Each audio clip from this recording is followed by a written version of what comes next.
Welcome to the Pharmacy Leaders Podcast with your host, Tony Guerra. The Pharmacy Leaders Podcast is a member of the Pharmacy Podcast Network, with interviews and advice on building your professional network, brand, and a purposeful second income from students, residents, and innovative professionals. Welcome to Pharmacy Leaders Podcast. This is Kaycie Rathburn. I'm a student at the University of Houston College of Pharmacy and our APhA ASP chapter president. We are at the APhA Institute on Alcoholism and Drug Dependencies in Salt Lake City, Utah. Today my guest is Dr. De La Cruz. Welcome. Can you tell us a little bit about yourself? Hello. How's it going? Yes. So my name, like you said, is Dr. De La Cruz. I'm a clinical assistant professor at the University of Houston College of Pharmacy and with a specialty in psychiatry. And so my main purpose at the university is mostly to teach the psychiatric-related courses as well as take students on rotation in the outpatient psychiatric pharmacy setting. Okay, so what did you originally hope to get out of Institute? So one of the things that I really wanted to get out of this institute was to get a more in-depth educational experience with regards to substance abuse. I feel like with most of the psychiatric conferences that I do attend, there's just so many different disorders to cover. We're talking about major depressive disorder, bipolar, schizophrenia, and the list goes on and on. And so the chances that substance abuse actually gets covered in those psychiatric-related conferences is maybe 1 or 2 hour lectures where we're really just learning about the statistics of the latest opioid epidemic. And so coming to this institute, I really wanted to get a better grasp on substance use disorder as a whole. And I think that's one of the things I definitely got out of this whole conference entirely is just hearing the actual stories from the people. It's been very eye-opening. When did you first decide that you were going to come, and how did you hear about the Institute? So one of the other faculty members approached me, and she asked if this was something that I am interested in. Being a psychiatric pharmacist, one of the areas that I do cover is substance use disorder. So she thought it would be a great opportunity for me to come to this conference and maybe learn a little bit more about substance use disorder and hear it from people that have been affected by it. Gotcha. What do you hope to do with the information that you've learned when you get back? So one of the big things that I plan to do is to further try to eradicate the stigma associated with substance use disorder. I feel like in the psychiatric setting, one of the main problems that a lot of people have is that whenever they hear about someone with a substance use disorder, they automatically label them as an addict, or they automatically think that we can't treat this individual. That's something for another physician to handle. But I feel like as pharmacists, we should be more open and more accepting to these individuals because this is a disorder, this is a disease. We know through the pathophysiological changes that through the reward system pathway, the ventral tegmentum area, that we need to do something and we can't just ignore this problem. We wouldn't, like they were saying earlier today, we wouldn't ignore someone with cancer, we wouldn't ignore someone with diabetes or hypertension. Why should we ignore those individuals with a substance use disorder?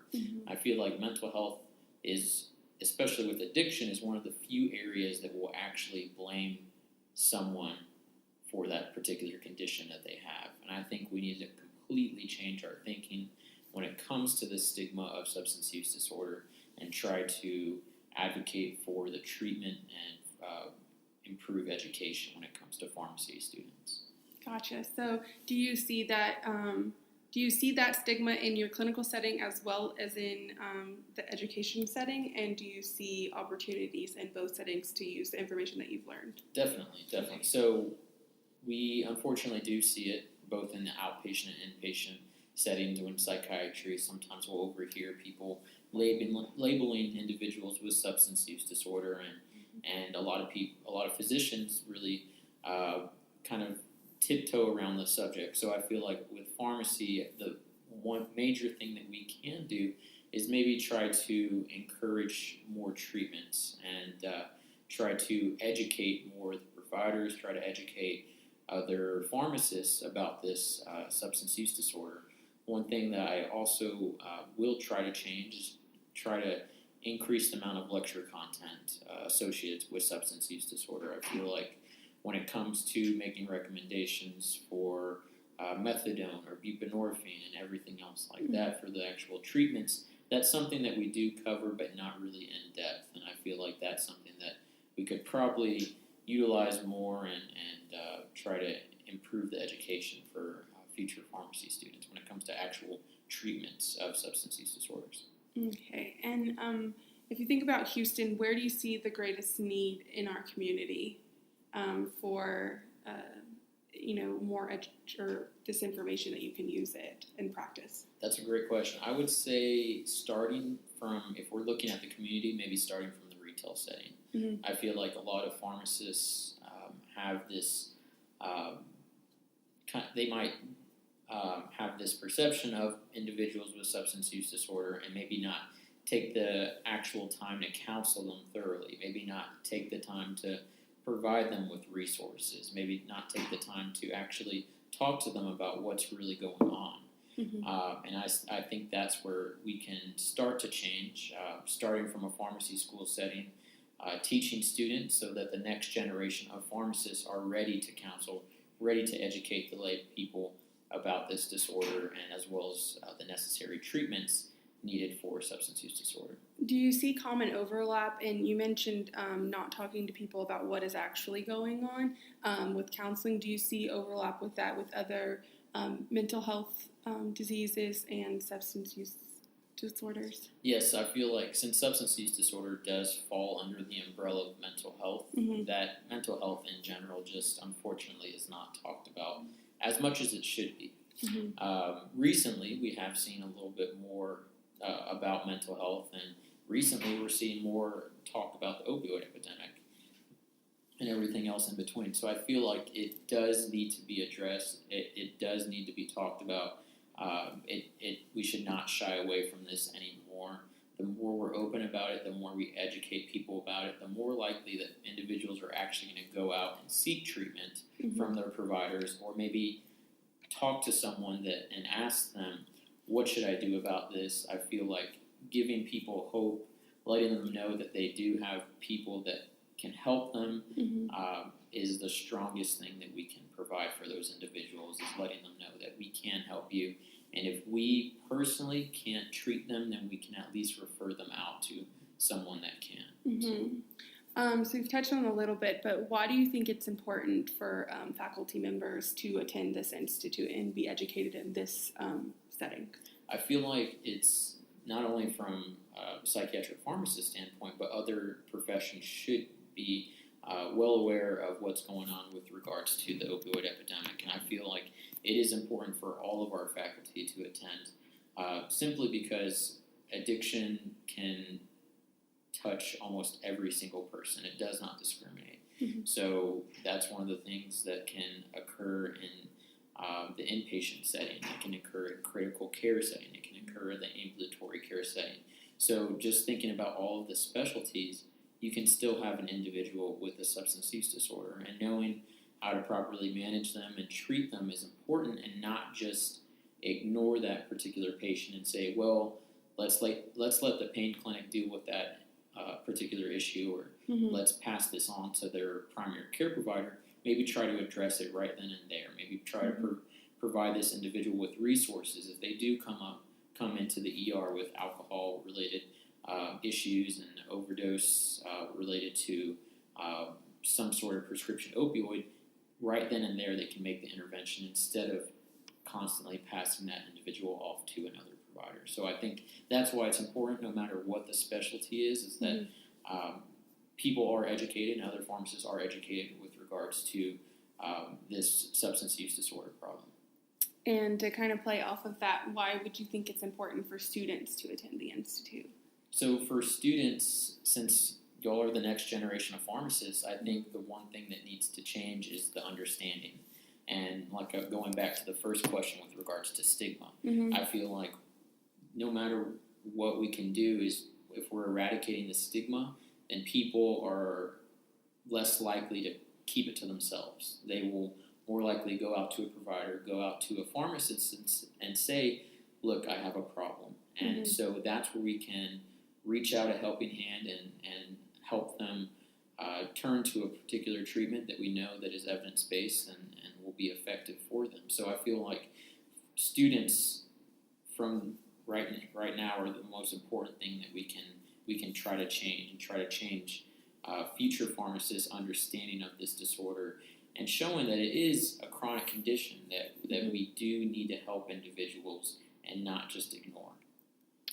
How do you think this experience will impact you further into your career and just as in the profession as a whole? So one of the great things that I really took away from this conference was hearing everybody's stories. Mm-hmm. And I feel like in the outpatient primary care setting, one of the few things that I really look at is when it comes to substance use disorder is the labs. Mm-hmm. And we'll see, okay, did they come up positive on this particular drug test? And so I think a lot of people can get really blinded when it comes to substance use disorder, and they just start labeling people as, oh, that was dirty urine. Mm-hmm. More than likely they're a substance use disorder addict or something along those lines. Mm-hmm. This hearing individual stories about where they come from, how this whole substance use disorder issue started, we can really start to see inside that particular person. Instead of thinking with an individual's head, you can start thinking through your heart and really starting to think about that particular person, what they're going through, and they're not just a positive result on a drug test. Gotcha. So what has your favorite session been throughout this whole week, or sessions if you can't pick one? So there were so many good sessions, just thinking about addressing pain management, naloxone sessions, opioid conversions, which is more of a therapeutics type lecture. Mm-hmm. But I really like the expert debates. There was two professionals that were addressing controversial topics in addiction and recovery, and mm-hmm. it was really good to hear the both sides about whether or not we should provide naloxone to individuals, whether or not we should be providing clean needles to individuals, mm-hmm. Whether certain interventions help. It's really good to hear both sides, and I think that's what we should be doing as pharmacists, is not just listening to one side, but hearing both sides to make sure that we are coming up with the most effective treatment possible for our patients. Gotcha. And what do you recommend for faculty that want to come to the Institute in the future, or students? I would say definitely try your best to sign up. Mm-hmm. We hearing from all the other students, hearing from a lot of other faculty members, this last session at the end, people were opening up about everything that they've learned from the Institute, and it's been very eye-opening. And so mm-hmm. I would strongly recommend this conference to anyone. It doesn't have to be a substance use disorder, doesn't have to be a psychiatric-related specialty. This really does affect every aspect of pharmacy, and this opioid epidemic is something that needs to change, and I think we can definitely make a difference through pharmacy, through education, and helping to eradicate the stigma. Does this conference give you hope for the future of breaking the stigma more? Definitely. I think that's one of the best things that this conference provided was that hope, and I think that that there will be changes in the future. And so right now, yes, we are going through a lot of trouble with the epidemic. There are a lot of deaths associated, but I feel like there is a light at the end of the tunnel. We are going through a slope right now, downwards slope, but eventually we will come out of this, and it starts with conferences like this, and it starts with education like this, and that's one of the main reasons I wanted to come to this conference, and I'm so glad I did, because it really did open my eyes to the substance use disorder and what the different means and methods we can utilize in order to help these individual patients. Okay, well, thank you for joining us today, Dr. De La Cruz. Thank you for having me. And thank you, Pharmacy Leaders Podcast, again, for allowing us to have these episodes. I'll talk to you guys in the next one. Support for this episode comes from the audiobook Memorizing Pharmacology, a relaxed approach. With over 9,000 sales in the United States, United Kingdom, and Australia, it's the go-to resource to ease the pharmacology challenge. Available on Audible, iTunes, and Amazon.com, in print, ebook, and audiobook. Thank you for listening to the Pharmacy Leaders Podcast with your host, Tony Guerra. Be sure to share the show with the hashtag #PharmacyLeaders.